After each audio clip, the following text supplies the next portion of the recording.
I love making meatless meals, and today we're gonna make some easy homemade veggie burgers. These are loved by vegans and non-vegans alike, even the ones who are typically making their hamburgers with ground beef and hamburger meat. I promise you are going to love these burgers that are packed with veggies. They're super flavorful and they're really good for you as well. All of the ingredients can be found at the local grocery store, and the best part about these burgers is they're baked, so you don't have to stand there and flip them all at the stove. They all cook at once, which means everyone can eat all together, so it's a perfect family style meal to enjoy this summer. Meal prep friendly, freezer friendly, and like I said, super delicious. So let's go ahead and get into it.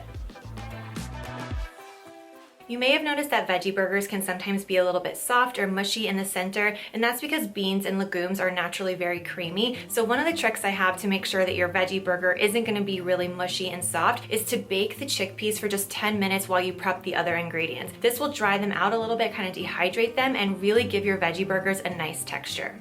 While the chickpeas bake, I'm just gonna go ahead and prep my mushrooms. Instead of chopping them all up by hand, I'm just gonna throw them into a little mini food chopper, or you could do this in a blender and just pulse it a couple times. But I'm gonna do that with some garlic and pulse until it's really finely chopped. It should look like this, and I'll link my veggie chopper below because I'm gonna use it quite a bit in this recipe. And then I'm gonna set the mushrooms aside and add some almonds. This is gonna add a really delicious flavor and also heartiness and nutrient profile to our veggie burgers. Then I'll set the mushrooms and the almonds aside, and I'm not gonna rinse out my food processor just yet because I'm gonna use it one more time later on. Next, I'm gonna saute some red onions. I just do this in about a tablespoon of olive oil, and after 2 minutes, I'll add the mushroom and the garlic mixture. As you can see, it's already starting to look very meaty. I like to make sure that I don't disturb the mushrooms too much so they get a nice color on them that'll increase the flavor. Then I add some taco seasoning and salt along with the really finely chopped almonds. As soon as the spices hit the pan, it starts to smell amazing, so I'm just gonna let that cook for about a minute and then add my red pepper.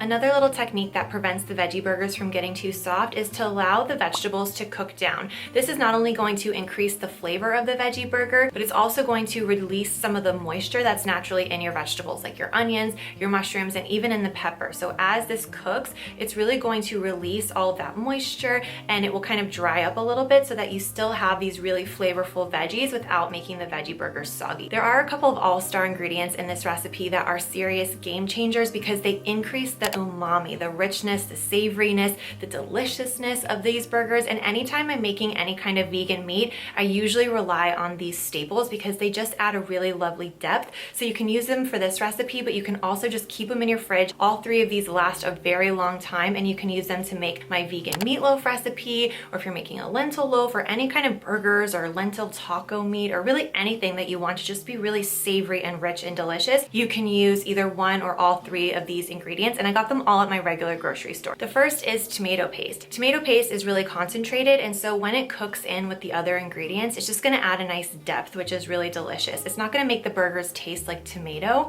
or tomato sauce, but it does give just a nice kind of background flavor. Next up, I'm gonna add some miso paste, and you can either find this in the refrigerated section of your grocery store. It's usually over by the like tofu and the hummus and the vegan cheese, or it's gonna be in the international foods aisle, and that's actually where I found this particular one. And finally, vegan Worcestershire sauce. And if you've been watching my channel for a while, you know that I have struggled with that word for quite a long time, so every time I say it even remotely kind of right-ish, I'm very proud of myself. But this is so great because it adds a really lovely depth and kind of like a tanginess, which is really good. A little goes a long way, and it really packs a big flavorful punch. So definitely consider stocking up on these staples because in my vegan kitchen, I'm always finding ways to use them. Next, I'm just gonna go ahead and add some frozen corn. I'll add in the baked chickpeas and then turn the heat off. Another issue that you sometimes come across with plant-based burgers is that they can be a little bit dry and crumbly, kind of fall apart when you're eating them, and nobody wants that. So there's two techniques that I have to make sure that doesn't happen while you're enjoying this recipe. The first is to add a little bit of cornstarch. This is going to act as a binder and really help to hold everything together. So I sprinkle that in. The next trick is to add some chickpea flour. You don't want the burger mixture to be too wet or too sticky, so this is going to help to dry it out and give it a little bit of body. Then I'm just going to add my last two ingredients, some cilantro and jalapeno. I like to use the mild slices because I don't necessarily want the burgers to be spicy, but the jalapeno is an amazing way to add a nice little bit of tang, and it complements the spices and the sweet corn perfectly. The other thing I do for my burger recipes, and again for my meatloaf recipe, I tend to use this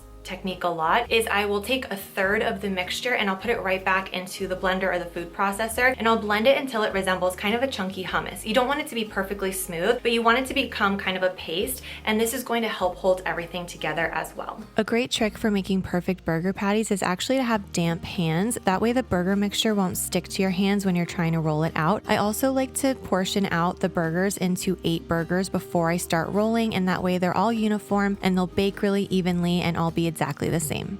One of my favorite things about this recipe is that it's actually better to bake them. You don't have to fry them up in a pan. They literally bake perfectly, and I have, of course, because you guys know I love to recipe test, I have tried it in the stove with oil and like just kind of flipped it like a regular burger, and I've tried it in a grill pan, and I've tried it in the oven, and my personal favorite was to pop them in the oven. Putting them in the oven really creates this nice texture where they're not too soft in the center. I think it really helps to kind of create that even crispiness on the outside while still kind of drying out the inside, just that perfect amount.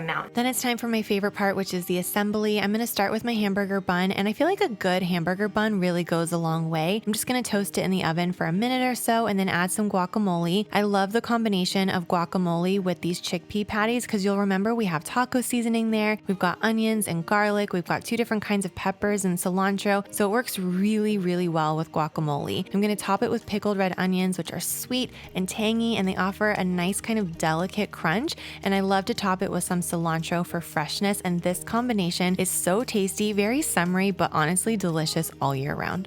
I don't know who needs to hear this, but you do not have to make every single thing from scratch in order to have healthy home-cooked meals. I think it's okay to take a little pressure off of yourself and take a little help from the grocery store here and there just to make your time in the kitchen really efficient and fun. So for example, I made these homemade veggie burgers, but then I bought the guacamole. I could easily buy the ingredients and make the guacamole as well. And some days maybe I do want to make guacamole from scratch because it's fun, or I have lots of avocados, whatever the reason. But some days I think it's important to kind of set yourself up for success and have those convenient grab and go items that make it easy to quickly assemble your food and put it on the table. Especially if you already are making some of the elements of the meal from scratch like I did with these veggie burgers, I think that's totally fine. And I think that's what kind of makes home cooking a little bit more sustainable and practical, because it doesn't have to be perfectly from scratch every single time, every single meal. I think that's really daunting and overwhelming, and I don't really think anybody in this modern world has time for that. But just like be nice to yourself and make it as easy as possible. For me, on this day, it meant buying my own guacamole, but feel free to make your own if you want to at home. That's really delicious as well. These burgers are kind of a Southwestern style chickpea burger, and so you really get these delicious flavors from the taco seasoning. We've got that chili powder, we've got garlic, mushrooms, 2 different kinds of peppers actually. That little sweetness of the corn really helps to balance everything. Here's a quick cross section so you can see there's a lot of texture going on here. They're not going to be soft and mushy, but they hold up really well and they're not dry and crumbly. I think you guys are gonna love them, and they're so good with pickled red onions and guacamole and toasted buns. Just so you guys know, I'm actually gonna write out this recipe in the description box below. Normally I like to link to my blog because my blog has a lot of pictures and a little bit more of like a step-by-step guide, so it makes it super easy and you can always easily find my recipes on my blog. But right now my blog is getting a little bit of a makeover. It should still be live, you can still find all my other recipes, but I'm not gonna update it until it is all done and the new theme is up, and there were some errors on the back end that were making my blog not work properly, so hopefully this will correct all of that. I also upgraded some of the features so you can easily convert my recipes to whatever measurement that you like to use. A lot of you don't live in the US, and so hopefully that will be really handy for you, because I know it's so much easier than trying to do the conversions yourself.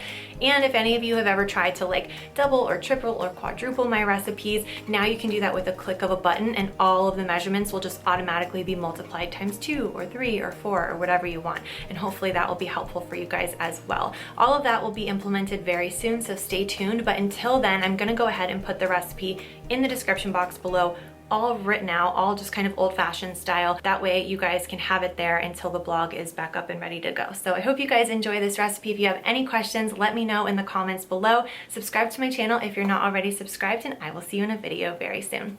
Bye everyone.